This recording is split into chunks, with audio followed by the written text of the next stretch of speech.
Por muitos anos, aprendemos que as crianças precisavam sentir medo para que assim existisse o respeito. Mas conforme a ciência da psicologia ela foi se desenvolvendo, fomos aprendendo que o medo ele não ensina. Pelo contrário, ele cria marcas profundas e que podem nos acompanhar durante toda a vida.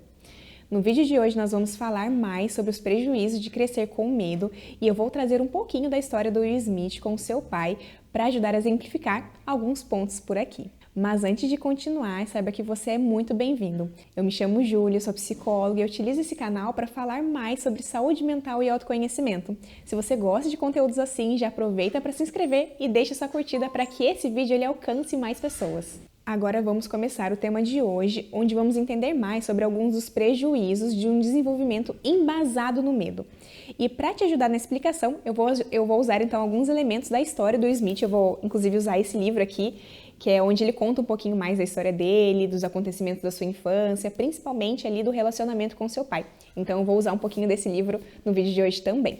Brevemente, o Will ele cresceu em um lar com poucos recursos financeiros e, para além disso, ele teve um pai bastante crítico e rígido na sua infância. O seu pai, por ter passado alguns anos no exército e, de certa forma, isso ter moldado bastante a vida do pai dele, ele acreditava que a rigidez e o controle eram formas de se tornar bem-sucedido na vida adulta. Logo, o pai do Will, por vezes, ele era exageradamente crítico, costumava ser muito agressivo, tanto com ele quanto com toda a sua família, inclusive com a mãe dele, o qual o Will ele via apanhar diversas vezes e se culpava por não conseguir fazer nada ali diante das agressões que a mãe sofria. Eu vou ler então um trecho do livro que fala o quanto medo ele esteve presente na infância do Will e como ele se sentia responsável por algo que estava ali fora do controle dele. Então eu vou ler o comecinho do capítulo que inclusive se chama Medo.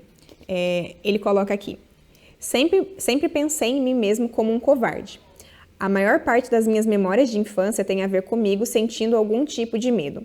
Medo de outras crianças, medo de me machucar ou de me sentir constrangido, medo de ser visto como fraco. Mas, na maior parte das vezes, eu sentia medo do meu pai. Quando eu tinha 9 anos, eu vi meu pai socar a minha mãe na lateral da cabeça com tanta força que ela desmaiou. Eu a vi cuspir sangue. Aquele momento, naquele quarto, mais do que qualquer outro da minha vida, provavelmente definiu quem eu sou hoje. Em tudo que tenho feito desde então, os prêmios e reconhecimentos, os holofotes e a atenção, os personagens e as risadas. Há uma série de pedidos sutis de desculpa à minha mãe pela minha falta de ação naquele dia, por ter falhado com ela naquele momento, por ter falhado em enfrentar o meu pai, por ser um covarde. O que você veio a conhecer como Will Smith, o protagonista, aniquilador de alienígenas, o grande astro de cinema, é, na maior parte do tempo, uma construção, um personagem cuidadosamente criado e dilapidado, feita para me proteger. Para me esconder do mundo, para esconder o covarde. Aqui, então, nós podemos ver alguns dos resultados que podem surgir quando uma criança ela cresce com medo. Ela se sente culpada de forma direta ou indireta pelos abusos que ela sofria. O Will, ele visivelmente se culpava por não ter conseguido defender a mãe. Ele se sentia um covarde sendo uma criança que nada poderia fazer diante daquela situação. E em outras partes do livro também é possível perceber o quanto ele utilizava a encenação para fugir daquela realidade tão dolorosa e difícil que ele vivia. Inclusive, eu acredito muito que a criatividade do Will ela foi super protetiva para ele, pois ele conseguia às vezes se desconectar ali da realidade e viver no mundo imaginário que ele criava ali para ele, E aí, se a gente for pensar em outros problemas que nós podemos ver nesse relato, é o quanto o medo durante a infância ele afeta a autoestima. Will acreditava ser ali um covarde por não ter defendido a sua mãe, mas a verdade é que ele era uma criança e ele não teria muito o que fazer naquela situação. Então, quando uma criança ela cresce com medo, além de se sentir culpada pelos abusos, ela também pode desenvolver uma baixa autoestima e começar a se criticar por não agir de uma forma diferente diante de uma situação difícil. E essa autoestima prejudicada pode permanecer ao longo da vida dessa criança, ao longo da vida adulta dela. E voltando na história do Will, tem outro trecho do livro onde ele fala que na cabeça do pai tudo era questão de vida ou morte. E aí eu vou continuar aqui lendo mais um trechinho do livro. Então ele fala: na cabeça do meu pai tudo era uma questão de vida ou morte. Ele estava preparando os filhos para que eles prosperassem no mundo cruel. Um mundo como ele via, caótico e brutal. Educar pelo medo era, e ainda é, até certo ponto, uma tática parental frequente na comunidade negra. O medo é abraçado como necessário para a sobrevivência. É uma crença amplamente aceita para proteger as crianças negras. Elas precisam temer a autoridade parental. Educar pelo medo é visto como um ato de amor. E ainda nessa parte, ele conta um pouquinho de uma história que ele viveu que eu acho que foi muito marcante. Eu gostaria de deixar também essa parte, onde ele conta um trechinho de um pedido que o pai dele fez para ele quando ele ainda era criança. O pai dele pediu, né, ali pro filho comprar um cigarro, antigamente isso era muito comum, e aí ele deu dinheiro pro Will e falou, né, vai ali na venda, no lugarzinho que vende, enfim, mercearia, né, comprar o cigarro para ele. E aí ele respondeu, sim, senhor. Ele me deu então $5 e eu fui para a lojinha da esquina. Eu deveria ter uns 10 anos na época, mas isso foi nos anos 1970, quando os pais podiam ali mandar os filhos comprar cigarros. Corri direto à loja, totalmente sem fôlego, eu fui um soldado perfeito. E aí ali ele faz o pedido, pede para comprar os cigarros do pai. E aí ele conta ali brevemente, né, livros têm um pouquinho dessa questão de contar um pouco da história, ele conta um pouquinho da conversa que ele teve com o vendedor. E aí, enfim, comprou o cigarro e aí ele descreve, ainda um bom soldado, fui para casa. No caminho de volta, encontrei David e Danny, que era um amigo deles, né? Que tinham arranjado um negócio esquisito chamado bola de futebol americano. Era uma bola de futebol, só que macia. E aí ele coloca ali, qualquer soldado teria parado. Aquele negócio era incrível. Eu me perdi na engenhosidade daquele objeto. Você poderia arremessá-la no inverno, que não vai machucar os dedos. Você pode pegá-la, você poderia perder um lance e ela poderia até bater na sua cara e ficaria tudo bem. 1 minuto virou 5 e então 5 se tornaram 10, 10 se tornaram 20. De repente, David e Danny congelaram. Os olhos deles travaram por cima dos meus ombros. Eu me virei e senti o estômago apertar. Papá, ele coloca no filme que ele chamava o pai dele dessa forma. Sem camisa, andando no meio da rua, vindo na minha direção.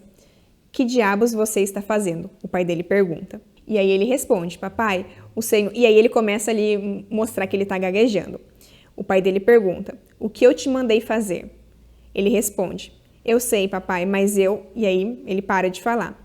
O pai dele pergunta, quem está no comando? E aí ele responde o quê? O pai dele pergunta de novo, quem está no comando, você ou eu? E aí ele coloca ali que o coração dele batia forte e a minha voz tremia. Aí ele responde, você, papai. E o pai dele fala, porque se 2 pessoas estiverem no comando, todo mundo morre. Então, se você estiver no comando, me avise, porque eu vou seguir a sua liderança. As narinas deles estavam dilatadas, a veia da têmpora esquerda pulsando loucamente, os olhos dele incendiando a minha frágil inocência de 10 anos de idade. E aí ele coloca, quando eu te mandar numa missão, há 2 possibilidades. Primeira, você completa a missão. Ou a segunda, você está morto. Entendeu? E aí ele respondeu, sim, papai. Ele me segurou pela nuca e me arrastou para casa. Eu não achei que merecesse, apanhar por causa daquilo. Na maior parte das vezes eu apanhei na infância e não achei que merecesse. Parecia injustiça. Não era o tipo de criança que precisava apanhar. Sempre queria agradar. E aqui ele conta um pouquinho mais, do quanto a punição física ela esteve bem presente na infância dele. E eu vejo que esse trecho ele é muito forte porque nós podemos perceber o quanto o ambiente que causa medo, ele gera ansiedade, ele gera apreensão, ele gera muita tristeza. Inclusive eu leio essa parte, eu me sinto triste, porque... Ai, dá até vontade de chorar.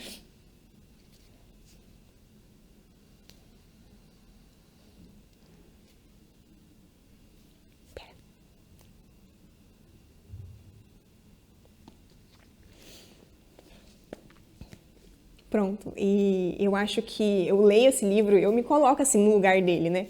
Ele era uma criança, ele tinha 10 anos, ele estava entretido, você vê que ali surgia a criatividade dele, né? Ele era uma criança muito criativa e ele queria estar com os amigos, ele, assim, eu acho que é bonita a criatividade dele e você vê o quanto o medo, ele tira o poder do desenvolvimento da criança, né? Eu acho que esse segundo trecho é muito forte, acho que talvez por eu ser psicóloga ou não por ser uma pessoa, né? Por eu sentir emoções também, eu acho que faz a gente perceber o quanto aquilo marcou para ele, né? Ele sentiu emoções físicas, ele sentiu a ansiedade ali com 10 anos de vida ou morte. Isso para uma criança que está ali em desenvolvimento, é uma marca muito forte. E aí outra vez a gente pode perceber o quanto também esse ambiente interfere na autoestima e na percepção interna da criança, até mesmo sobre se sentir amada.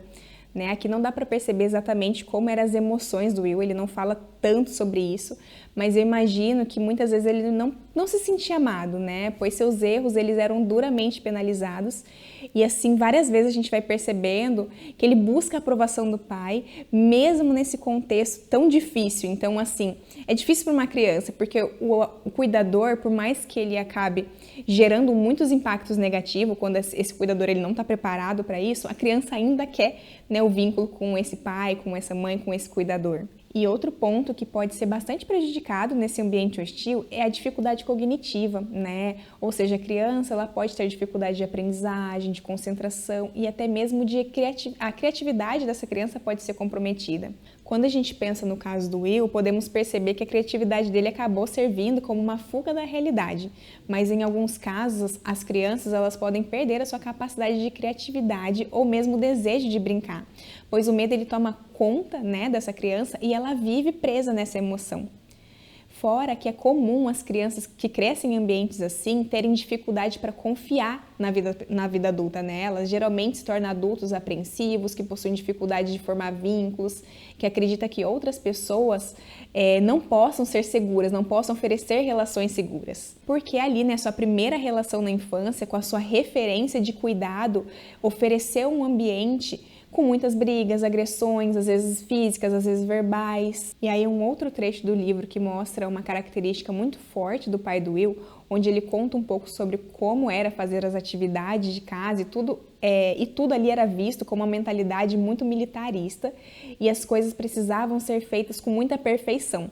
E tem uma frase que ele coloca ali no livro que o pai dizia muitas vezes, que era 90% é o mesmo que zero, ou seja, criava ali uma sensação de que nunca as coisas estavam bom, de que nada, se as coisas não saíssem perfeito, quer dizer que não valia nada a pena ter feito, né? Então, uma visão muito rígida com a vida. Inclusive, eu tenho um vídeo aqui no canal onde eu falo somente sobre o perfeccionismo e a rigidez. Caso você queira entender mais, eu vou deixar um card aqui. Mas a ideia é que uma pessoa muito rígida, ela tem dificuldade de lidar com os próprios erros, com os erros das outras pessoas. Geralmente elas possuem mais queixas sobre a vida, são mais reclamonas, pois nada está bom o suficiente. E é outra marca do desenvolvimento com medo. Aqui o adulto ele se torna uma pessoa extremamente autocrítica e sente que não faz nada direito. Então eu vou ler agora um último trecho bem forte do livro, onde a gente consegue perceber o quanto o Will sofreu, o quanto aquela família inteira sofria, né? E aqui ele coloca: eu deveria ter encontrado uma forma de manter meu pai satisfeito. Deveria ter sido capaz de proteger minha mãe. Eu deveria ter sido capaz de tornar a minha família estável e feliz. Eu deveria ter sido capaz de deixar tudo bem. E é desse desejo compulsivo de constantemente agradar os outros e fazê-los rir e sorrir o tempo todo, de redirecionar toda a atenção daquilo que é feio e desconfortável para aquilo que é alegre e belo, é daí que nasce um artista. Mas naquela noite, naquele quarto, comigo parado no batente, vendo o punho do meu pai ir de encontro à mulher que eu mais amava no mundo, vendo-a cair no chão, indefesa, eu apenas fiquei ali parado, congelado. Passei a minha infância inteira assustado, mas essa foi a primeira vez que eu tive consciência da minha própria inação. Eu era o filho mais velho da minha mãe, estava a menos de 9 metros dele. Era a única chance de ajuda que a minha mãe tinha. Ainda assim, eu não fiz nada. Novamente, o quanto ele tem essa marca de se sentir culpado pelo que a mãe dele sofria, né? Uma criança que se sentia muito culpada. Foi então que a minha identidade jovem se solidificou na mente. Ficou em volta de um sedimento duro, numa sensação inabalável de que não importava o que eu fizesse, não importava o quão bem sucedido eu me tornasse, não importava quanto dinheiro eu ganhasse, quantos hits no top das paradas tivesse, ou quantos recordes eu tivesse quebrado. Existiria aquela sensação sutil e silenciosa sempre pulsando na minha mente, de que eu sou um covarde, de que eu falhei, de que eu sinto muito. E aí ele coloca: você sabe o que acontece quando 2 pessoas estão no comando? Quando 2 pessoas estão no comando, todo mundo morre. Naquela noite, naquele quarto, aos 9 anos, assistindo à destruição da minha família enquanto minha mãe caía no chão, Naquele momento eu decidi, eu fiz uma promessa silenciosa para minha mãe e para minha família e também para mim mesmo. Um dia eu estaria no comando e aquilo nunca, jamais aconteceria de novo.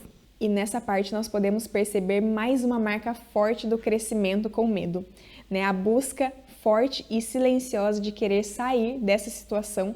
E ao longo da vida, o Will viveu para não precisar mais depender de ninguém. E eu penso quanto deve ser difícil, né? Uma criança de 9 anos vendo o pai bater na mãe, se sentindo responsável por defendê-la, mas sendo apenas uma criança e sentindo que ela precisava tirar a família disso. Então eu acho que seria bem difícil pontuar todos os problemas que causa, né, crescer num ambiente assim, crescer com medo, mas eu acredito que no vídeo de hoje foi possível entender que não, o medo ele não ensina, pelo contrário, o medo gera apenas mais medo.